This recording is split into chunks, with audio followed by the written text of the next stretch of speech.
so many women say, I tried to breastfeed, but I couldn't, and that's why I stopped. And I just think the devil is a lie. So a lot of you have been asking how I pump so much extra breast milk, and that's what this video is going to be about. I'm here to give you all the details, but first I have to drop a couple disclaimers. And actually, before the disclaimers, I want to say shout out to my Instagram fam. I know we're here on YouTube right now, but hopefully a lot of you are coming from Instagram because this is a longer length video and I felt like it would be better for a YouTube video instead. So in this video, I want to talk about 6 things I'm currently doing to maintain an oversupply and pump excess breast milk. But my general disclaimer is that I am a mother of 3. And that's super important because with my first 2 kids, I did not pump extra breast milk. I didn't really pump at all unless it was absolutely necessary, in which case most of the time it was a struggle for me. It was something I just didn't feel successful at all. I did breastfeed both of my children until they were over a year old, and that was successful. But again, pumping was just not on my radar. And even when I thought about the idea of donating breast milk, I thought it was like a far-fetched idea because whenever I would pump, it would hardly be anything. So I say all that to say that 3rd kid in, I kind of understand a lot more about what's going on. And I also understand why the doctors don't recommend pumping as soon as you have the baby, because they don't want you to create an oversupply, which could lead you to not knowing how to manage having such engorged boobs all the time. And if you don't manage that correctly, you could end up with mastitis and breast infections and giving up on the whole idea of breastfeeding altogether, which is exactly what they don't want. So that leads me into the first thing that I did and that I would recommend if you're going to do this, but only if you know what you're doing and you know how to manage it. So number 1, I started early. That means 2 or 3 days out of the hospital, I started pumping out the gate. Now, for me, the reason why this happened was not necessarily because I knew I was going to donate breast milk or because I wanted an oversupply. It was simply because my baby had a tongue tie and a lip tie. I caught it really early because I went through it with my 2nd child where I caught it late. And after going through everything that comes with that, I caught this really early with her, and I just decided I'm not about to go through it again, so I'm just gonna go ahead and pump, and then I'm going to give her the bottle until we figure out this tongue tie, lip tie situation. What ended up happening is when you pump, you are regulating yourself on a schedule, not according to when baby feeds, more according to like putting yourself on a time. So I said every 3 to 4 hours I'm gonna pump and I'm just gonna get whatever I get. But it just so happens that during those first few days, you also end up getting your milk. After your colostrum is run out, you get your actual milk in, and most of the time you start out overly engorged, and based on how your baby feeds on you when you're nursing, that usually helps to regulate your supply. Well, because I was regulating my own supply by just pumping according to a schedule, then I think my breasts just thought that I needed that much milk. And because, again, this is now my 3rd baby, I was like, as long as I stay on top of this, I can manage it. So what I was doing was I was actually pumping both breasts every 3 to 4 hours, and I was probably getting anywhere from 4 to 8 ounces per session, but my baby was only drinking like 1 ounce at a time. And so again, you can see how that created an oversupply, and I was maintaining that for quite a while. But as we began to regulate her feeding schedule and we got the tongue tie and the lip tie managed, I really wanted to attach her and latch her on, because even though she was taking the bottles, I've always known that breast is best when it comes to breastfeeding a baby. And what I mean by that is when you put the baby on your boob, that's like the best stimulant for creating milk. And I was worried that if I don't eventually get her actually nursing on me, then what if something happens where like my milk supply begins to dip and she's not accustomed to feeding at the breast, then it's gonna be harder for me to pick my supply back up.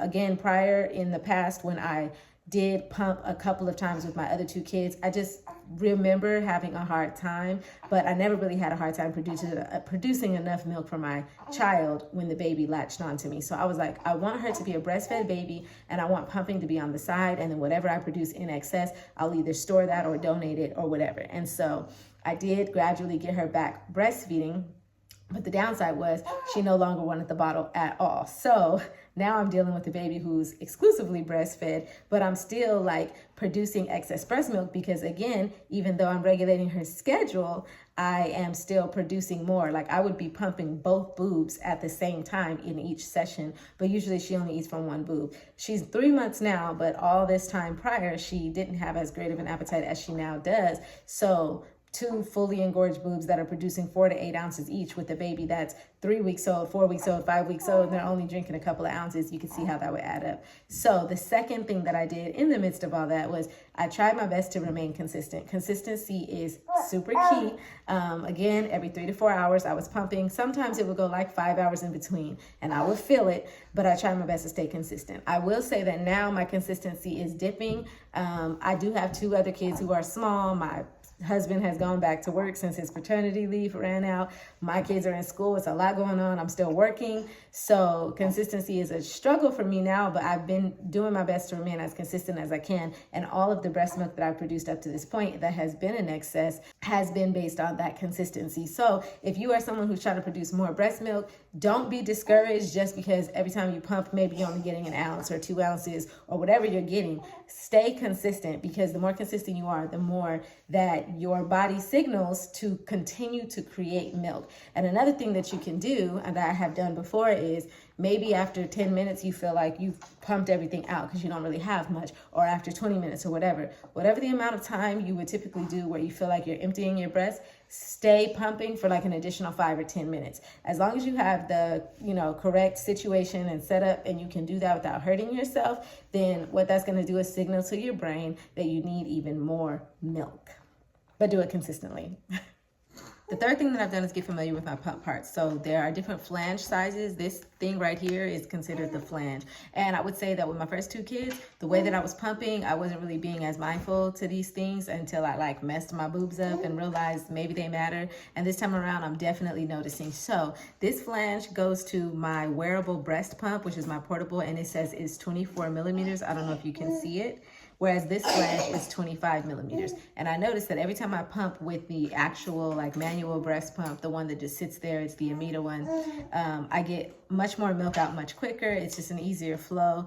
Versus this one, it's like it does pump the milk out. And this is the one that I use more often just because I'm usually on the go and I need to wear my wearable breast pump. But this one just doesn't get as much out. And so because of that, I have to make sure that I'm positioning it right so that I'm not like messing my nipples up, because if you use the wrong flange size, you could like altogether just jack yourself up. So 24 and 25 are close, but you don't want to be like needing a 25 and using a 29, you know what I'm saying? And so getting familiar with not only my breast pump like flange sizes, but also with the type of breast pump I'm using and the settings, and really trying to mimic the exact same experience that I get when I actually breastfeed my child when she nurses. So for instance, when she first latches on and my boobs are like the fullest, usually she latches on really strong and really fast. So I try to create a similar experience when I set my breast pump up. And I noticed that once she gets good into her nursing session, her suckle slows down. It's still pretty intense and it's very consistent. So then what I'll do is I'll increase the intensity probably even more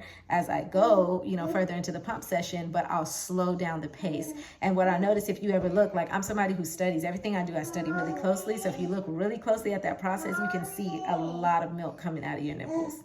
And while we're on the topic of like mimicking the actual nursing experience, really, I was just pretty much doing whatever I could do. And that's what I'm still doing. So like just doing whatever I could do to drain my breast of milk. So sometimes that means hand expressing. I've gotten pretty good at hand expressing because I went through a really bad case of thrush with my second and third daughter. And each time I had to hand express a lot of my milk because maybe I didn't want to use my pump parts because maybe they were just hurting me too much and I just needed some relief, whatever the case is. So getting really familiar with hand expressing, massaging your boobs, like in those first 2 or 3 weeks of your milk coming in, sometimes it can be really painful. You're engorged a lot. So I would get my heating pad, set it on top of my breast, and sit down for a pumping session knowing that I needed a few minutes just to warm my breast up, just to get the milk flowing so that when it came time to attach the pump, it was coming out without too much stress on my nipples. You know what I'm saying? So that is number 3. And I think that's one of the most important things to get really good at. Knowing your pump parts, your flange sizes, knowing how to use your pump to mimic the breastfeeding experience, and doing whatever it is you can do to relieve your breast, to release all of the milk out of your breast without hurting yourself. Number 4, the thing that I try to do is drink as much water as I can remember to drink, okay? Water is super important in addition to eating a very healthy diet. Now, I know Thanksgiving just passed and I lost my mind. I know a lot of y'all lost your mind, but it's time to get it back together, okay? I eat a predominantly plant-based diet. That means instead of meat and cheese and dairy, I'm doing a lot of beans, I'm doing a lot of grains. In terms of like protein, I'm doing a lot of green vegetables, fruit, everything, as many things that contain a lot of nutrients, minerals, vitamins, and hydration as possible. And I really think that that just helps me not only to remain energized as a mother of 3, but I think it also helps, you know, my milk flow. So that's just a little tip. There's also some different foods and fruits out there that they say actually contribute to milk production, like they say oats. And if you go to my Instagram page and watch some of my reels, you'll see me talking about a couple of these other things as well, okay? Hello, everyone. The number 5 thing that I've been doing and that I would recommend is paying attention to timing, okay? Timing is super important. Timing your pumping sessions. Now, as a mother of 3, no, I'm just talking to the video. Okay, you have to be shh. We're gonna practice being shh while mommy talks, and then you get to talk, okay? Okay, so shh, quiet, or eat your seaweed, okay? So timing your pumping sessions, for instance, the baby will nurse, right? And then maybe won't need another nursing session for another 2 to 3 hours, but sometimes baby wants to get back on after like an hour and a half, right? So what I found is that the best time for me to pump is like right after I finish nursing her. I don't always get to do this because life is lifing, but I try my best.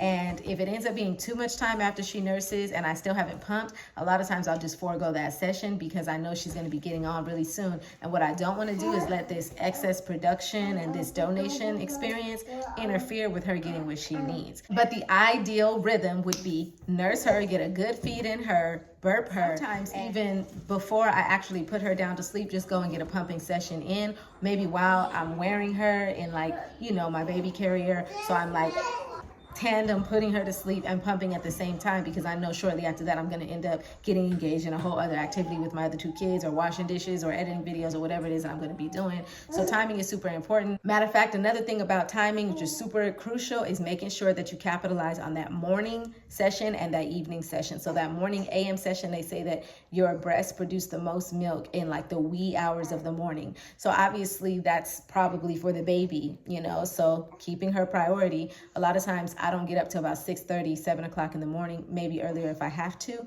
But if I can get her up to do like a 5 or 6 a.m. feeding, let her get whatever she's gonna get out. I know that I have milk building up in both breasts and she's only emptying one breast, maybe won't even empty the whole thing. So I make sure she get whatever she needs, and then immediately after that I go pump, and that's usually my best session of the day, is that morning session and or the evening session, which is after she goes to sleep, because she's an infant, so she's ready to go to bed and be out for the night, you know, by like 9 o'clock. But because I'm a mother of 3, a lot of times I'm not getting down until about 11 or 12 sometimes. So sometime between that 9 and 11 o'clock window, I try to go get a good session in. And usually I don't have to worry about, oh, she's going to be up soon to nurse again. So I'll do like a longer session, maybe like 30 minutes while I'm like folding clothes or washing dishes or something. And I'm usually able to get a good amount in around that time as well.